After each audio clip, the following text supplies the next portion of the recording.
ನಮ್ಮ ಆಂಟಿ ಮಗಳು ಮನೆಗೆ ಬಂದಿದ್ಲು.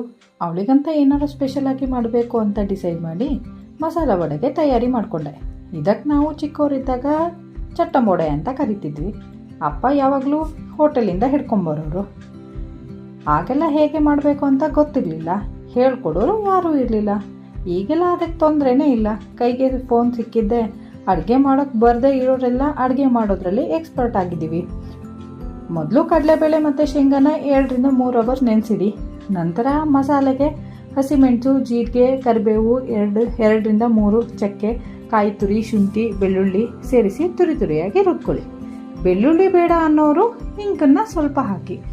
ನಂತರ ನೆನೆಸಿದ ಕಡಲೆಬೇಳೆ ಮತ್ತು ಶೇಂಗಾವನ್ನು ತುರಿಯಾಗಿ ರುಬ್ಕೊಳ್ಳಿ.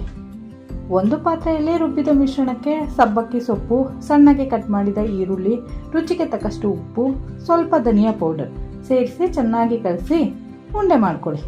ಕಾದ ಎಣ್ಣೆಗೆ ಉಂಡೆಯನ್ನು ತಟ್ಟಿ ಹಾಕಿ ಸ್ವಲ್ಪ ಕೆಂಪಗಾದ ಮೇಲೆ ತೆಗೆದಿಟ್ಕೊಳ್ಳಿ. ಎಲ್ಲ ಆದಮೇಲೆ ಪುನಃ ಎಣ್ಣೆಗೆ ಹಾಕಿ ಕರಿಯಿರಿ.